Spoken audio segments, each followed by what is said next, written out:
Hi, welcome back to Shane's Main Shop. Today, I'm going to see if I can make a zero clearance plate for this saw. There's quite a bit of a gap right there. Most of the time it's not a big deal, but if you're trying to cut something very narrow like that, and there's nothing for the backside to rest on, and it's a short piece, it's actually dangerous and you shouldn't be cutting like that. So a zero clearance plate is the way to go. So I'm going to go ahead and see if I can make one up for this. You can buy them, but it's not something you use all the time.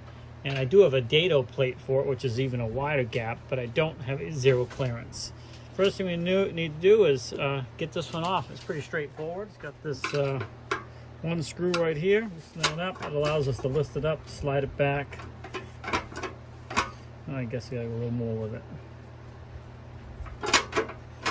And then it'll come right out. And there's a clip on the back side here that holds it in that side. So yeah, we're gonna clean all this sawdust out of here. Get the thickness I need, see what I can come up with. Probably gonna make it out of wood, but we'll see. Let me see what I can find. All right, I found a piece of panel here that's pretty good and sturdy. If it works good, then we're all set. If it doesn't, that's not a problem. This is just a piece of scrap anyway. So I'm just gonna go ahead and draw this out. I'm just gonna go ahead and cut this piece off. Now I'm just gonna go ahead and use the sander here to clean it up and get it closer to the pencil line, and we'll go back and forth and keep you know, checking the fit. Alright, so I took the screw out of the back here so I could keep fitting this down in there and see so it's not in the way, and I'm getting very close, but I still got to do a little more trimming to get that to fit down. And of course I lowered the blade all the way down too, and I can still see my pencil line, so I know it's going to go down some more. And we have got it so it fits in there nicely now. So that's good. Now what I need to do is I am going to put a clip on here to hold that in and drill a hole on this side to make sure this doesn't pop up out.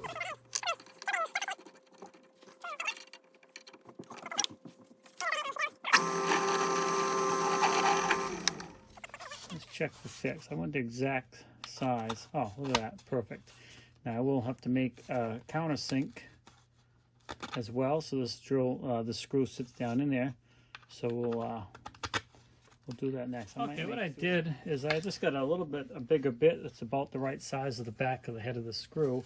I'm just going to countersink that down there. I did a little bit. Let me just show you so you can see what I'm talking about. So I did that, and the screw is almost flush. Of course, it has to be completely flush so it doesn't catch on your work when you start cutting. There we go. Okay, now that's flush, and once I put it down in there, hopefully you can see that, it'll snug right down in. So that takes care of that part of the project. Now I have to find something for a clip for the other end of this. Okay, we're back over here at the table saw. It's just, now again, the blade actually is down all the way, but it's still hitting this a little bit until I cut it out. But this will, well, we can get that screw to go in there, no problem. So that's that takes care of that. The thing is now, what can I find for a clip? And this is where I'm just going to have to get creative with what I can find around here. So something like this would be ideal. If I can screw that down to that and have that be my little notch that would hold it on that back side, would be perfect. And that might be just all we need. The question is getting this in the right spot. Which we can use this other one as a guide, and attaching it to this without really putting much of a screw in there, because again, this is pretty thin. Okay, what I ended up finding is I found this bolt right here. It's very flat top on it. So I'm going to drill a hole in this where it needs to be and put it down through. I will drill this out so it fits, because it's too small. And then I'll bolt it all together and cut off any excess bolt. And this is so flat on top that it should not be a well, I'm going to countersink it anyways, but I won't have to countersink it much because it's such a flat top. Oh, I apologize. I almost forgot to show you part of this step here. So what I did is I got a Forstner bit here, which is the right diameter for the head of this bolt. And I just went down in a little bit after I made my marker where I need to be. And now I'm just setting that down in there to make sure it is below the surface of this. Now what I'll do is remove the forstner bit and drill the hole the appropriate size for this bolt. And that will in fact go down through there. Okay. Next step is we got to drill out the metal piece. Now I am going to go the next size up so I don't have to ream that out on this small little piece here.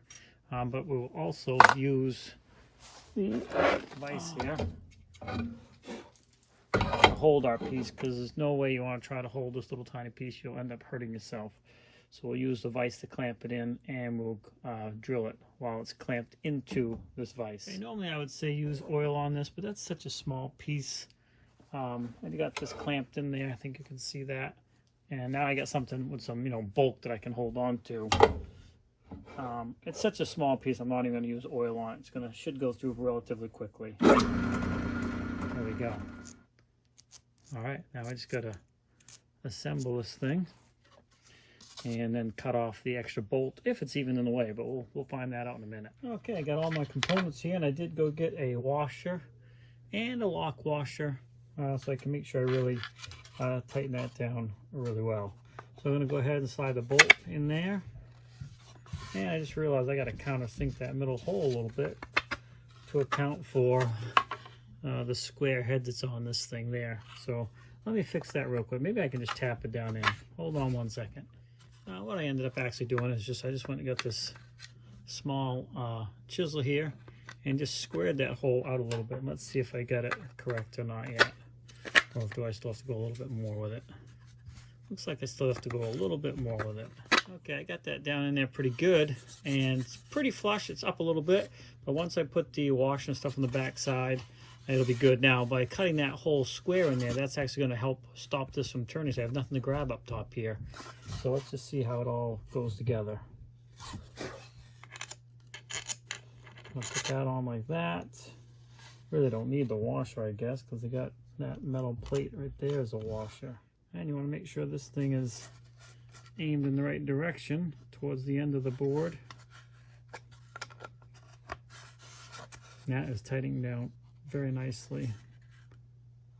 Okay, and I can always grab this with vice grips if I wanted to really get it tight, but it's not going to be necessary. Now let's see if that's going to interfere with anything. No, looks like that's going to be perfectly fine. And then I'll be able to put this end in, and you can see that's exactly what we wanted. Now, I'm not going to bother putting a slot in this like the original one has. And that's just so you can keep the screw in place when you take it out, but it's really not necessary. I can just slide this in, drop this down, and put the screw in, and I'm good to go. So we're going to go ahead and do that now. But I got to get that cut through as well. So that could be a little bit dangerous actually, because it's hitting the blade already. I'm gonna try it here, but I'll probably do it with the camera off just in case something goes horribly wrong. Maybe I should leave the camera on. Don't do this. Don't do what I'm getting ready to do. I'm not going to tighten this up because I don't want it pushing the blade too much, because I want that blade to be able to start. So, okay, let's see what happens. It's going to be loud probably because it's going to cut through that wood a little bit.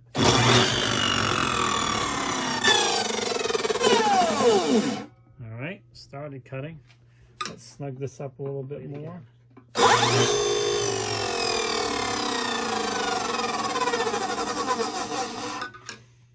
And the idea of this is I don't want any space on either side of that blade. Normally the blade would be nice if it went down far enough that it wasn't hitting that, but here we go again. All right, it's definitely cutting in now. All right, I think I can tighten this down the rest of the way. And this time when I turn it on, I'll probably just continue running it and bring the blade up through that.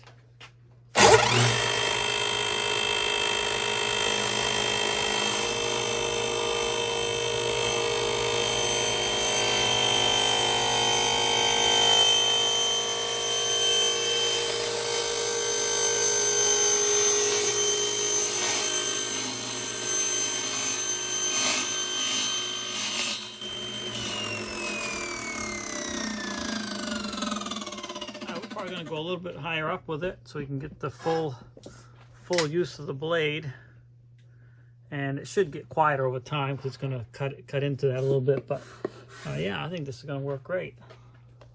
All Of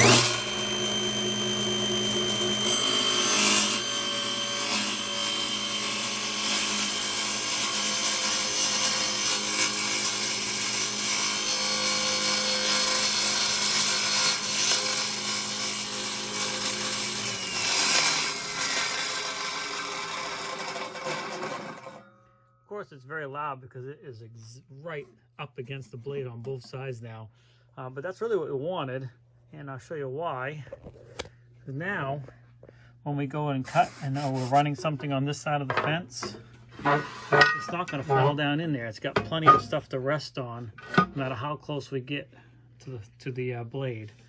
So, you know, this is not something you have on there all the time, but there are times that this will make it a lot safer when you're cutting thinner items.